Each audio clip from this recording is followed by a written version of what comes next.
campaign, all for comment. Now, Scott Volvo told us, quote, "I will not be making further comment. Legitimate news organizations should not be giving them airtime." Why not hear them in their own words?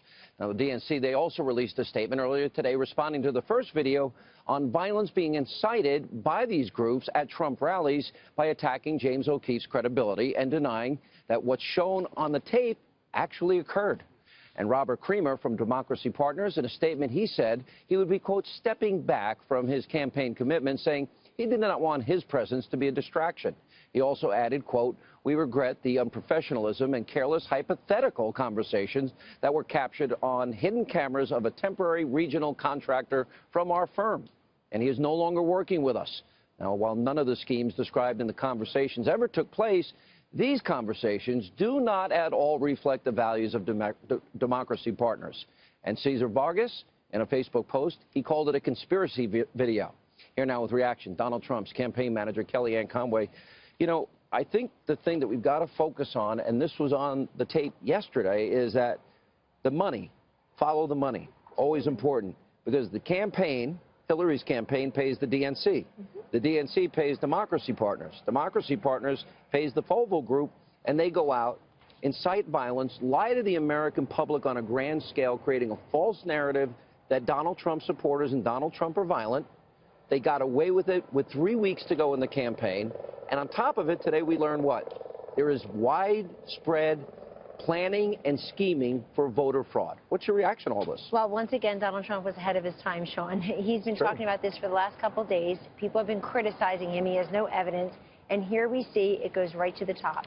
And I know Hillary Clinton's in hiding for 5 days or so, with 22 or so days to go. But it would be nice if she put out a very strong statement condemning these acts, condemning this type of behavior.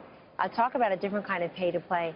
This all tells us one thing, whether you look at WikiLeaks, the FOIA request, whether you look at what's happening with Project Veritas, it's that they just can't win fairly and squarely. Can't you just go out there and tell America, this is my vision on health care, ISIS, the economy, growth, immigration, corruption? She can't do that. Her entire campaign is about Donald Trump, and then they run into problems like this because they're actually paying people to incite violence. Do you remember that Donald Trump had to cancel a rally in March? And they're bragging that they did it. They're bragging about it, and now but that was a violence. That people's lives were in danger that night. I was on the air. But they're interfering with democracy. And we know there are dead people registered to vote. We know there are dead people still voting. I mean, when Donald Trump says this, he mainly means what's happened in the past, and he also means that we just saw from these journalist contributions this week, 96% of the donations from working journalists went to Hillary Clinton, 4% went to him. What a shock. Numbers don't lie, 27-1. We know that when his accusers came forward, and he's completely denied, he said they're all fabrications and lies. His wife Melania last night on a different network said she believes her husband, they're all fabrications and lies. What happened?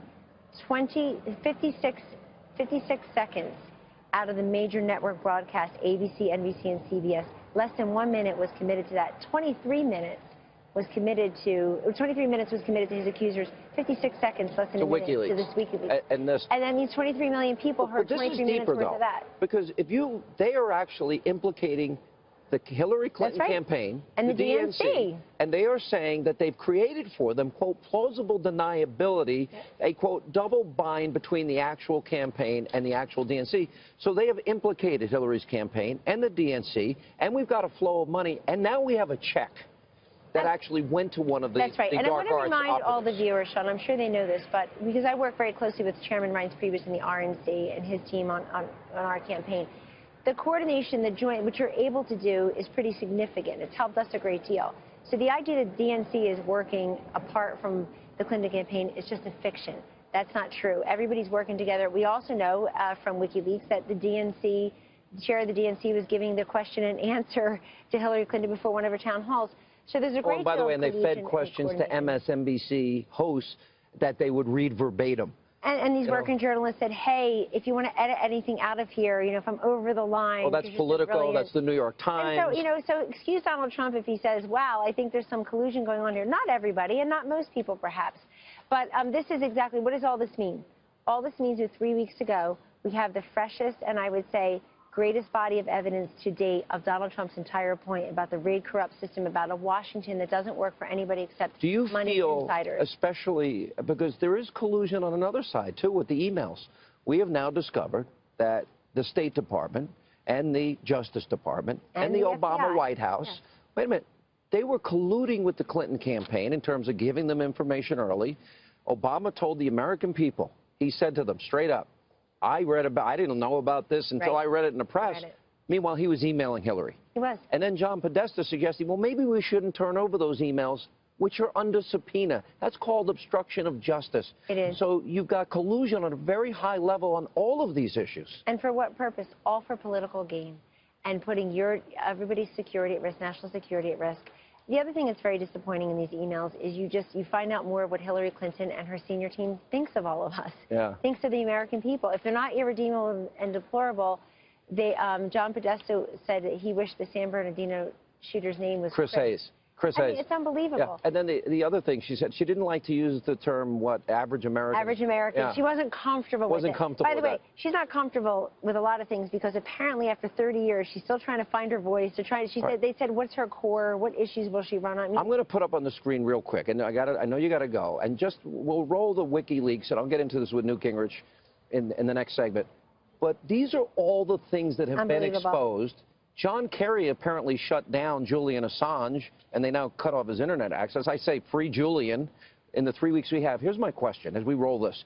Do you think the public can absorb everything with Project Veritas, with WikiLeaks, and fully process it to the point where they understand the deep level of corruption, collusion, and contempt that the Democrats are showing for the American people? I have great faith in the wisdom of the people. Yes, they can distill it. I didn't mean it that way. I mean, do you think they can absorb it in 3 weeks? Yes, I do think so, especially if Donald Trump mentions it tomorrow night in a very cogent fashion. The two I would pick out from your list there that really caught my eye today is the Clinton Foundation. Oh, it is. No, there are footnotes. More on the website. The Clinton Foundation was paying the men double the amount, and somebody got $346,000 to run a foundation. Wow, that's a lot of money. But double the women, the gender gap, the pay gap by gender at the Clinton Foundation approximated, frankly, the gender gap in pay at the State Department. The other one I wanted to point out to them is they put these VP nominee prospects in food groups. And if you look at the list, it's like the women, the non-politicians, the, quote, white men. The needy Latinos is another part of that. I mean, it's really a disgrace. I was involved when Donald Trump was selecting his vice presidential running mate, and I assure you that that names were mentioned, human beings, the actual people were mentioned, not food groups based on their gender and their ethnicity and their race. I wonder what, I'm probably in, I don't know, probably they put Hannity in the